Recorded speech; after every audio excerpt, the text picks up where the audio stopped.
Salut les Stratoniens, salut à tous, j'espère que vous allez bien. On est parti aujourd'hui pour une nouvelle vidéo. On va analyser mes anciens trades et on va voir comment je me suis fait piéger avec la charte du Bitcoin. Très intéressant, on est vraiment sur une pattern juste incroyable. Genre vraiment, je pense que vous en apprendre beaucoup dans cette vidéo. Et comme quoi, il ne faut pas long, même si on a un boss, pas dans notre zone OTE, tant qu'on l'a pas touché, ça ne sert à rien.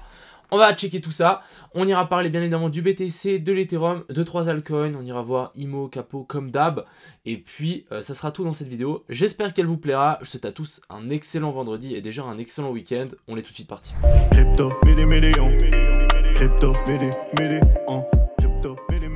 Alors, avant toute chose, on va discuter de ces derniers trades que j'ai pris sur le copy trading, comment je me suis fait piéger, quelle était mon erreur, parce que c'est toujours bien d'apprendre de ses erreurs. Si vous apprenez pas de vos erreurs, vous allez jamais aller très loin. On se retrouve donc ici sur mon petit journal de tous mes trades, hein. Il y en a un petit paquet. Donc, on va juste parler de ce dernier trade. Donc déjà, qu'est-ce que j'avais comme premier trade que je voulais faire? C'était celui-ci. Donc on avait déjà donc ici une petite recherche de liquidité, on avait des liquidités et ici on avait récupéré ça pour ensuite pousser vers le haut. Erreur d'avoir cut mon... en fait mon long n'avait pas été pris, hein. Ici on le voit bien, la mèche n'avait pas touché mon entrée. Et du coup moi je me suis dit merde, j'ai raté le train, on enlève ce trade, c'est fini, on est parti sans moi, ranger le matos. Alors complètement erreur, c'est là où je fais ma plus grande erreur, c'est le fait que j'enlève tout simplement ce trade et on voit bien qu'on n'est pas touché la zone OTE, on n'est pas venu rechercher donc notre zone d'order block, donc au final on n'est pas venu toucher mes targets. Techniquement j'aurais pas dû enlever ce trade parce que les targets n'ont pas été touchés et du coup il y a de fortes chances qu'on y revienne. Ensuite qu'est-ce qui s'est passé? Le BTC est parti sauf qu'on est revenu sur mes targets, regardez-moi ça, mon order block ici qui fait, qui fait juste parfaitement du coup support ici, donc c'est juste parfait. Vraiment cet order block ici, vraiment on est venu rebondir parfaitement dessus. Et on est venu toucher notre zone OTE. Donc c'est à ce moment-là en fait qu'on aurait dû long. Et ce que j'aurais dû faire c'est simplement laisser mon trade. Finalement, qu'est-ce que j'ai fait moi en tant que FOMO? Tout simplement, je me suis dit ok, donc là c'est le bottom. Ici on est venu faire un boss d'ailleurs qui ne sert à rien parce qu'on n'est pas dans une zone order block, on n'est pas dans une zone OTE, donc ici il n'y a pas de boss à avoir. Potentielle correction en A, B, C, on essaie de long ici la zone OTE et ensuite on repart.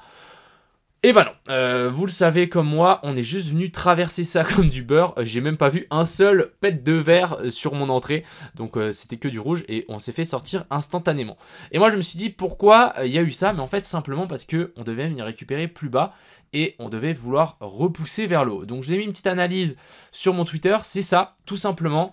On a notre inversion de structure ici de base qui nous forme ce bottom, grosse zone ici de liquidité, la zone order block plus la zone OTE, correction. Cette fois, là, on a la vraie A, B et puis C en 3 vagues et non ici.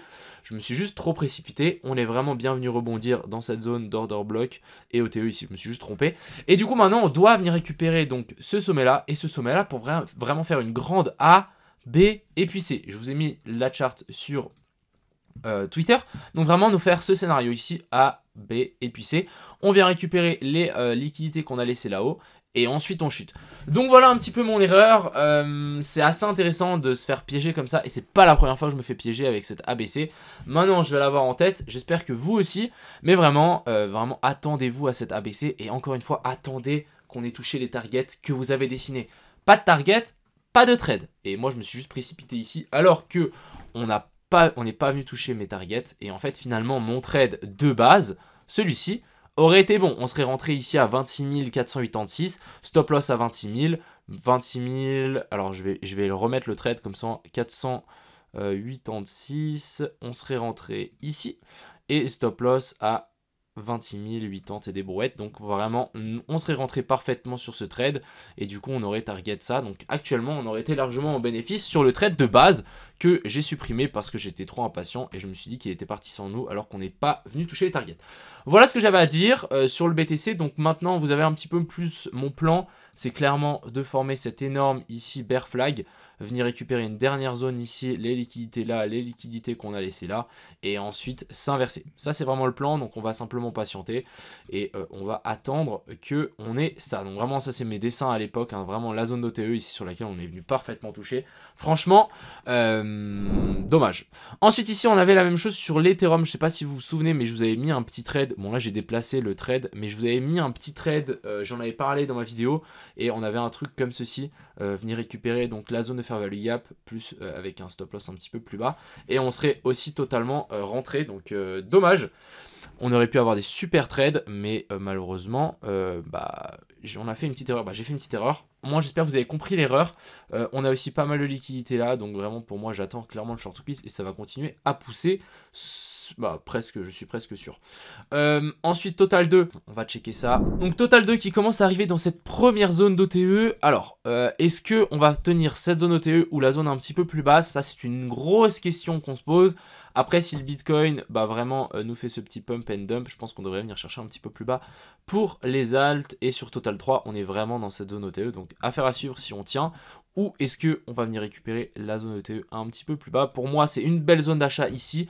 Et si vraiment ça lâche, il y aura une deuxième belle zone d'achat. Donc au moins, ça vous fait 2 entrées, un petit peu de DCA. Donc ça fait toujours du bien. Ensuite, on va continuer donc sur l'indice du dollar qui a vraiment pump et qui est venu nous faire une confirmation. Donc là vraiment on a des bosses, on a une inversion structure. Donc là ce que j'attends c'est au moins un nouveau plus haut par rapport à ça. Et pourquoi pas venir récupérer la zone qu'on a laissée là. Donc c'est une énorme zone de fair value gap que j'avais dessinée à l'époque. Hop, ça serait venir récupérer ça et ensuite s'inverser vers le bas. Ce qui est assez intéressant c'est qu'on a le SP500 qui pump et on a l'indice du dollar qui pump. Et ça c'est quelque chose de très très rare. Vous voyez qu'ici on est venu faire une clôture au-dessus de ce plus haut là. Donc pour moi c'est validé. Ici on devrait techniquement pousser et au moins récupérer cette zone là. Je parle de la zone des 4328 points. Ensuite, pour les alts, finalement, on va pas en analyser. J'attends vos alts préférées dans les commentaires, celles qui sont sur TradingView, s'il vous plaît. Donc, n'hésitez pas à m'envoyer ça dans les commentaires. J'irai prendre toutes les alts que vous m'avez demandé pour la prochaine vidéo. Et puis voilà, on va juste analyser peut-être le PP. Il y a quand même une petite zone de fair value gap ici, donc à voir. Ce qui serait assez intéressant si vraiment on peut largement nous faire un joli petit bear flag, un truc comme ceci. Alors attendez, hop. On vient rebondir ici, on repart. Et ensuite ici on nous fait un joli petit bear flag des familles comme ça. Correction en A, B et puis C, on arrive là. Et ensuite on redescend, on récupère les liquidités ici. Donc pour moi, si maintenant ici on repart et on rebondit par-dessus ça, c'est pas un boss parce que il aurait fallu le boss directement, mais là revenir par après, pour moi ça serait pas un boss, ça serait juste une prise de liquidité, déviation au nord au-dessus de ces anciens sommets et ensuite correction et on viendra récupérer tout ce qu'on a laissé ici en dessous. Vraiment un petit peu le plan sur le PP, c'est la seule alt qu'on va checker ensemble. N'hésitez pas encore une fois à mettre vos alts dans les commentaires s'il vous plaît. Maintenant on va continuer, donc IMO comme vous savez on est vraiment dans cette phase marketing, vous allez avoir des articles, des personnes sur Twitter qui vont en parler, des gros comptes etc. Donc encore une fois ça peut être pas mal. On est quand même sur un petit pump depuis le plus bas. On a eu le premier burn hier. On est sur un 14%. Donc plutôt pas mal. Je pense que ça va continuer. C'est clair et net que ça va continuer. Donc je m'attends quand même à un petit pump. Et je m'attends vraiment à un nouvel ATH pour IMO. Et sur capot, pour moi on est toujours en train de latéraliser ici. Je vais pouvoir vous mettre le capot ici. On est clairement sur un petit triangle rectangle ici. Donc vraiment j'attends la cassure de la zone des 20 centimes. C'est vraiment une zone clé sur laquelle à chaque fois qu'on arrive on se fait rejeter. On a eu une petite mèche ici parce que je sais pas si vous avez vu mais on a Elon Musk qui a mis un tweet. Donc bref il a mis un mème. Et du coup hier derrière sur le mur c'est écrit capot. Et je trouvais ça très très drôle, qu'il y a tout le monde qui a dit, regarde, il y a le C, le A, le P et le O dans le mur. C'est sans doute un hasard, mais je trouvais ça très très drôle. Et du coup, on a eu une petite mèche sur le capot, mais bon, rien de bien ouf ce qui s'est passé. Je trouvais ça assez intéressant, comme quoi, genre juste ça peut faire quelque chose. Ce serait incroyable que Elon Musk parle de capot, et je pense que c'est faisable, on verra. Il en a bien parlé de PP, donc on pourra pas parler de capot. On verra s'il le fait, je pense que l'ATH risque d'être brisé très très rapidement. Mais bon, on va surveiller, je hold toujours mes billes, je suis à, j'ai pas mon wallet qui est connecté, mais je dois être à 46 000, peut-être 45 000 vu qu'on a un petit peu chuté. Affaire à suivre. On est peut-être dans l'optique de venir toucher la borne basse de cette trendline, donc pourquoi pas récupérer ce qu'on a fait là. faire un truc du style pour ensuite continuer à pousser. Ça pourra faire paniquer 2-3 personnes et ensuite on pourra pousser plus sérieusement. Je rappelle qu'il y a OKX et du coup Bybit qui vont être listés vu que bah, c'était un système de points et la communauté de Capo a tout explosé, donc c'est plutôt pas mal. Voilà un petit peu ce que j'avais à dire. Quand même l'erreur sur le BTC, je pense qu'elle est très importante. Clairement, n'hésitez pas à checker vraiment plusieurs fois et vous dire pourquoi on a fait ça, etc. Donc ça peut être pas mal. Voilà, je vous souhaite à tous un excellent week-end. C'était Crypto Million. Ciao.